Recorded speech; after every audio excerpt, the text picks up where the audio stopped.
ہر قسم کے روحانی جسمانی مسائل اور وظائف کے لیے پیر اقبال قریشی چینل کو سبسکرائب کریں۔ بسم اللہ الرحمن الرحیم۔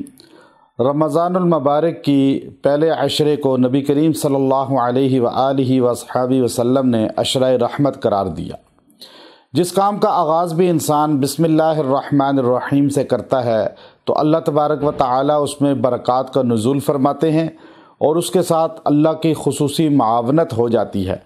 رمضان المبارک کی پہلی تاریخ جو چاند کی پہلی ہوتی ہے اور رمضان کی بھی پہلی ہو، پہلا روزہ رکھ کے انسان دن کو یا روزے سے پہلے جو رات گزرتی ہے جسے شب رمضان پہلی کہا جاتا ہے، ہمیشہ یاد رکھیں کہ اسلامی تاریخ جب آتی ہے تو اس میں دن بعد میں ہوتا ہے، رات پہلے ہوتی ہے۔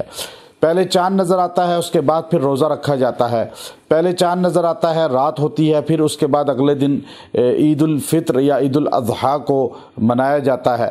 تو اس لیے پہلے جو رات آتی ہے وہ اگلے دن کی رات ہوتی ہے۔ تو اس لیے پہلی رمضان المبارک کو رات میں یا دن میں آپ یہ عمل کر لیں، اللہ تبارک و تعالی رمضان المبارک کا پورا مہینہ آپ کا رحمتوں والا بنا دے گا اور آپ کو اعمال کی توفیق دے گا اور آپ کو سہولت ہوگی، آپ پہ وزن نہیں ہوگا، بوجھ نہیں ہوگا روزہ رکھنے میں، تراویح پڑھنے میں، تلاوت قرآن پاک کو اپنانے میں اور دیگر اعمال کو اختیار کرنے میں۔ تو یہ قرآن حکیم سورہ نمل کی آیت نمبر 30 ہے، جس کو حضرت سلیمان علیہ السلام نے جب ملکہ بلقیس کو خط لکھا تو یہ الفاظ پہلے ادا کیے، پہلے یہ لکھے اور یہ بتلا دیا کہ جب بھی کوئی کام شروع کیا جائے تو اس میں بسم اللہ الرحمن الرحیم کو سب سے پہلے لکھنا چاہیے۔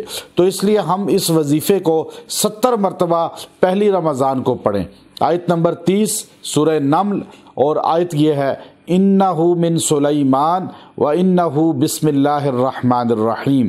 اتنا جملہ آپ نے یہ پوری آیت 30 آیت جو ہے آپ نے 70 ٹائم پڑھ کے آپ نے دعا کرنی ہے۔ اللہ تبارک و تعالی پورے رمضان میں آپ کو سہولتیں دے گا اور آپ پر سہولت کے ساتھ اعمال کی توفیق ملے گی اور آپ کو مشکل پیش نہیں آئے گی۔ آپ کو تراویح ادا کرنے میں انہماک ہوگا، آپ کو روزہ رکھنے میں انہماک ہوگا، سحری افطاری میں آپ کو ذوق و شوق اللہ عطا فرمائے گا اور پھر گناہوں کے کفارے کا ذریعہ بنا دے گا۔ تو اس لیے آپ جو ہے ان اعمال کو اختیار کریں، یہ آیت کریمہ 70 مرتبہ پڑھ کے دعا کریں اور اللہ سے مانگیں اللہ تعالیٰ آپ کا آغاز بہترین کرے اور انجام بھی بہترین کر دے۔ انشاءاللہ رمضان کا آغاز بہتر ہوگا تو انجام بھی بہتر ہوگا، تو پورا سال اعمال کی توفیق ملے گی۔ وآخر دعوانا ان الحمد للہ رب العالمین۔